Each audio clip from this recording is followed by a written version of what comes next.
دیکھیں بنیادی طور پہ جو بھی سوالات اٹھ رہے ہیں وہ بالکل جائز ہیں.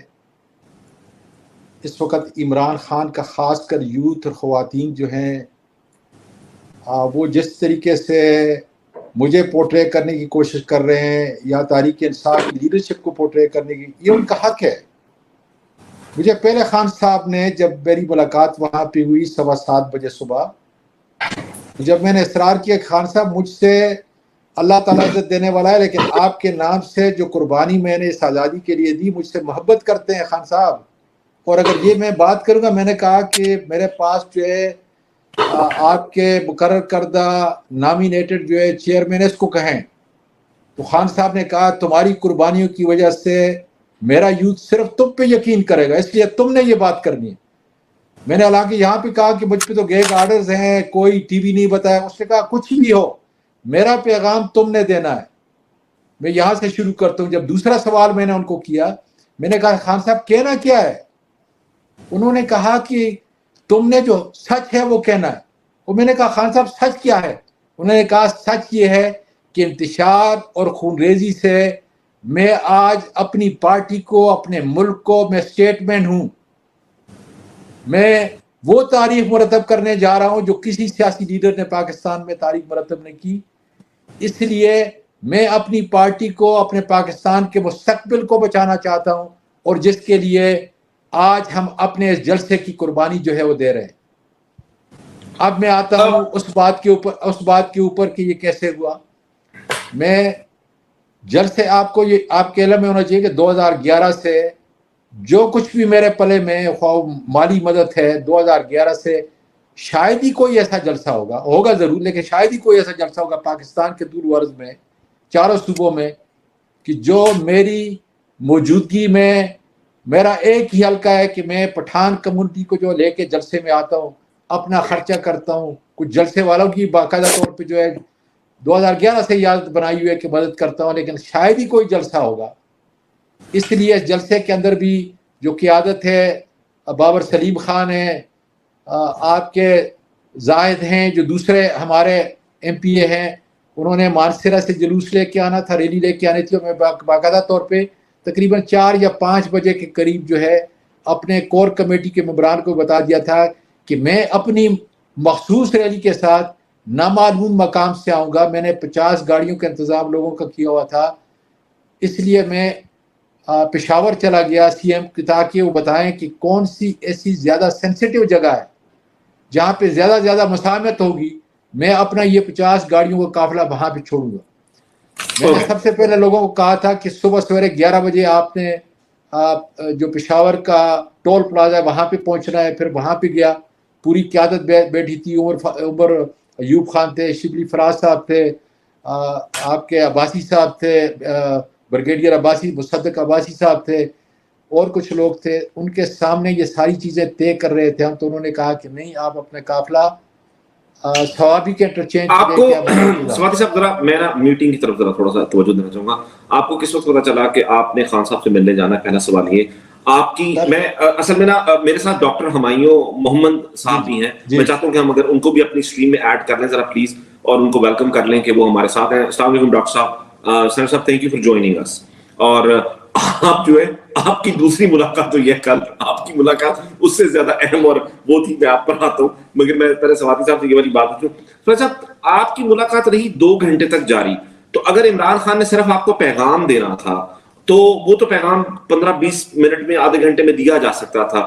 تاثر یہ ہے کہ شاید آپ لوگ، اور یہ میں چاہتا ہوں کہ آپ اس کو بتائیں ہمیں کہ کیا آپ نے عمران خان کو کنونس کیا کہ یہ تمام چیزیں ہو رہی ہیں اور آپ کو یہ جلسہ کینسل کر دینا چاہیے، یا کہ خان صاحب آلریڈی اپنا مائنڈ میک اپ کر چکے تھے اور انہوں نے آپ کو اپنا فیصلہ سنانا تھا؟ سر خان صاحب کو مطلب میری ذہنی کیفیت یا میرا اتنا نالج ہی کیا ہے کہ میں خان صاحب کو کنونس کر سکوں. خان صاحب کے ساتھ 5.5 مہینے جو ہے میں زمان مجھے پاک آواز نہیں آ رہی ہے. خان صاحب کے ساتھ میں 5.5 مہینے زمان پارک میں رہا ہوں. ہمیشہ ہم ان 5-6 مہینوں 5.5 مہینوں کے اندر جو ہے اکیلے گاڑی کے اندر جو ہے سفر کرتے تھے.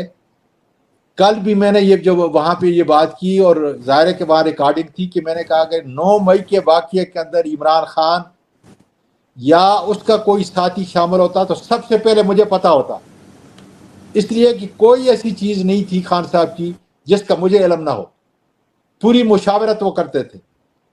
اب بات یہ ہے کہ میں تقریباً خان صاحب کے کمرے تک پہنچا ہوں تقریباً 7:15 بجے کے قریب، میں اور بیرسٹر گور صاحب، اور وہاں سے جب نکلے ہیں تو میرے پاس گاڑی نہیں تھی، میں نے ڈرائیور سے باہر پوچھا، بالکل جیل کے دروازے کے باہر ہمارا ڈرائیور کھڑا تھا وہاں پہ، تو اس سے پوچھا تو میں 5 منٹ کم 9 کے اوپر جو ہے وہاں سے نکلا ہوں۔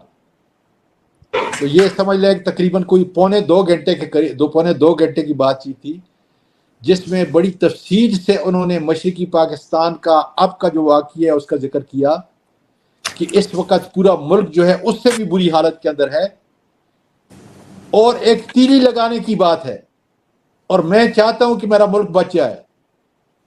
انہوں نے بہت سارے گلے کیے جنرل عاصم منیر کے متعلق، اور اس کی جو ہائر کیے اس سے کیے، کہ میں سمجھتا تھا کہ باجوہ کی پالیسیاں جو ہیں اس کو دوبارہ نہیں کیا جائے گا، پاکستان کی شناخت ختم ہو چکی ہے، اور ہم اس لیے بھی کھل کے بات کرتے تھے کہ ریکارڈنگ کے اوپر جو بھی اسٹیبلشمنٹ کے لوگ ہیں، اس کے انچارج ہیں، وہ سنیں کہ اس وقت پاکستان کو کس چیز کی ضرورت ہے۔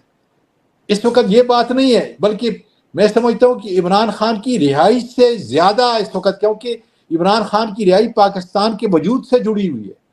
اس وقت ہم نے انفرادی طور پہ نہیں، اجتماعی طور پہ سوچنا ہے کہ کون ایک ایسا لیڈر ہے، اور یہ اللہ تعالیٰ کا شکر ہے کہ صدی کا سب سے بڑا لیڈر جو ہے اللہ تعالیٰ نے عمران خان کی صورت میں، جس کے اوپر اکراس دا بورڈ جو لوگ نہیں کرتے تھے وہ بھی آج یہ کہہ رہے ہیں کہ ایک ہی آدمی ہے کہ جس کے اوپر ٹرسٹ کیا جا سکتا ہے۔ اور میرے لیے سب سے بڑا یہ ایک آپ سمجھ لیں چیلنج تھا کہ کیا میں اتنا بڑا بوجھ اٹھا سکتا ہوں، اس لیے کہ عمران خان کی اس پوری جدوجہد کے اندر، آزادی کے اندر مجھ سے لوگ محبت کرتے ہیں۔ کسی مسجد میں جاتا ہوں، بازار میں جاتا ہوں، لوگ سیلفیاں نکالتے ہیں۔ میں نے خان صاحب کو اس کا دیا، خان صاحب نے کہا تم نے جا کے کہنا ہے کہ تم کو میں نے بلایا ہے۔ چل ٹھیک ہے، میں دوبارہ پھر میں اس کو ریپیٹ کرتا ہوں کہ ساری چیز اس نے کہا تم نے سچ بولنا ہے۔ ٹھیک ہے، اس وقت ختم نبوت کا دیکھیں، یہ پوائنٹ بڑا ضروری ہے۔ اس نے کہا اس وقت ختم نبوت کے سارے مذہبی لوگ آئے، اور جو ختم نبوت سے جتنی مجھ کو محبت ہے، جو میں نے یونائٹڈ نیشن کے اندر کیا، جو میں القادر یونیورسٹی بنا رہا تھا تاکہ پوری ریسرچ ہارورڈ کی طرح ریسرچ ہو ان صحابہ کرام کے متعلق، اور نبی کریم صلی اللہ علیہ وسلم کی پوری زندگی، کہ اچانک وہ لوگ جن کی کوئی تعلیم نہیں تھی، جن کا کوئی بیک گراؤنڈ نہیں تھا، اچانک 1100 سال تک اتنے بڑے لیڈر دنیا کے اندر کیسے ہو گئے؟ تو اس لیے اگر یہ انتشار ہوتا ہے تو یہ ہمارے گلے میں پڑے گا، اور میں سمجھتا ہوں کہ خان صاحب نے یہ جلسہ کینسل کر کے، اور میں اپنی لیڈرشپ پی ٹی آئی کو بھی داد دیتا ہوں، میں علی امین کا بہت بڑا کردار ہے اس کے اندر، اس کو بھی داد دیتا ہوں کہ ختم نبوت کے نام سے جو انتشار ہونا تھا، اور اس کے احترام کے طور پہ جو ہم نے اس انتشار کو بچانے کے لیے اپنا جو جلسہ کیا، یہ بہت بڑی قربانی تھی ہمارے یوتھ کے لیے، ہماری بیٹیوں کے لیے، ہماری لیڈرشپ کے لیے، لیکن میں سمجھتا ہوں کہ یہ جائز قربانی ہے۔